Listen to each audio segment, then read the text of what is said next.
So if you people watch as much as I do, you begin to notice some patterns or trends. And as someone who writes about audio, I tend to notice what kind of headphones people are using first. Now, lately, there are two kinds of headphones that are absolutely dominating. They are active noise canceling headphones and true wireless headphones. And if you combine the two, you get these, the Sony WF-1000XM3s. Now, this isn't a full review because, well, we already have a full review of these on the site that Sony actually read and asked us if we wanted to do more of a hands-on introduction to them, which I do.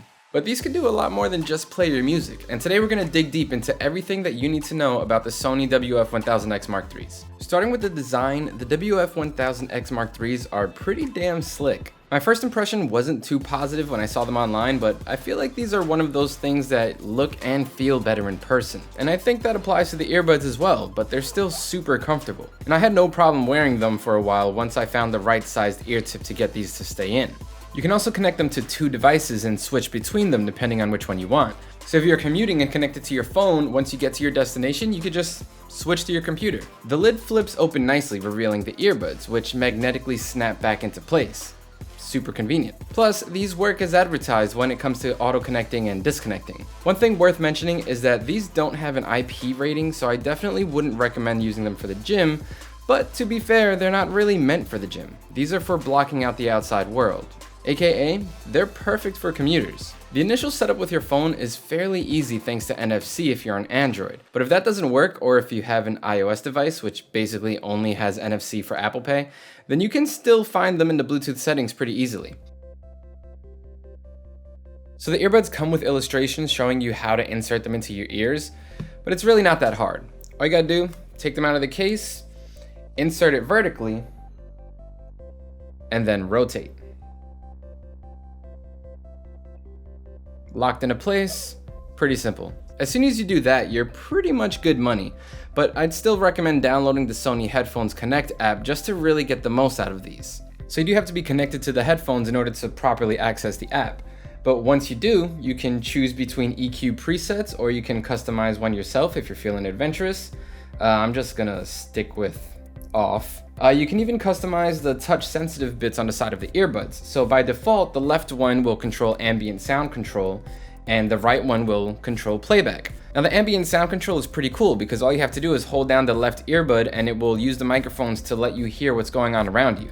It's a pretty handy feature if you're on the subway and don't want to miss a train announcement. If it's your first time connecting to the headphones, they should automatically enter pairing mode when you take them out of the charging case. But to pair a second device, all you have to do is put them on and hold down both earbuds simultaneously for 7 seconds. That will enter pairing mode again so you can add the second device. Probably my favorite feature though has to be something called ambient sound control, where the headphones automatically adjust the level of active noise canceling depending on what's going on around you. So if it hears a lot of loud noises, like if you're on a subway or in a plane, it will automatically pump up the noise canceling to max to completely block out anything around you. If you're just sitting at your desk or standing still like I am now, it will tone it down a bit and you'll be able to hear some of your ambient surroundings. This is all thanks to Sony's QN1E active noise canceling chip, which is pretty cool, but we'll talk more about the active noise canceling later. As far as playback goes, a single tap on the right earbud will pause your music, while a double tap will skip to the next song, and a triple tap returns to a previous song. On the left earbud, a single tap will toggle either ambient sound control or the Google Assistant. If you have it set to ambient control mode, you can just hold your finger on the left earbud in order to hear what's going on around you. Speaking of active noise canceling, let's dig into it. Now, while these aren't as good as the larger WH-1000XM3s just by the sheer nature of being earbuds and not, well, giant over-ears, these are still pretty good, especially when you consider that these are true wireless earbuds and having active noise canceling inside them that's actually good, keyword good, is actually pretty unique. And that's in no small part due to the QN1E chip inside. Fair warning, you do have to give the app permission to your location when you're setting this up. But if you do, it can sense when you're moving or standing still. So while I'm just sitting at my desk, the active noise canceling isn't as strong as when I'm riding on the subway or walking through the streets in the city. It's a pretty useful feature that I really enjoy, but there is a weird thing that happens when it switches between modes that causes your music to momentarily pause while it switches. And it does get pretty annoying, especially when you're on a stop and go subway ride. On the bright side, if you don't want to deal with this and you just want to go with active noise canceling 100% of the time, you can easily just toggle that off in the app.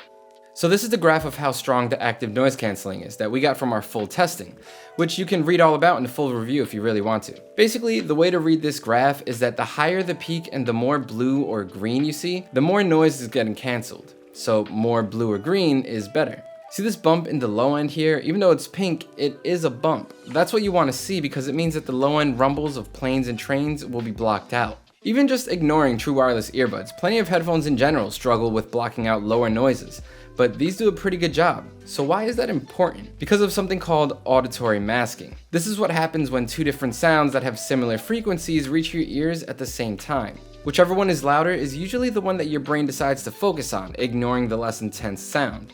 If you're listening to a sweet bass guitar solo and then get on the subway, the loud rumble of the train will almost certainly overpower your music. This is why isolation is so important when it comes to headphones. Active noise canceling headphones take that a step further and actively remove some of those sounds, letting you hear more of your music instead of the outside world, which is why that hump in the graph from earlier is a good thing. Now the WF-1000XM3s are pretty great at active noise canceling, but they're still earbuds, which means we need to talk about how they sound.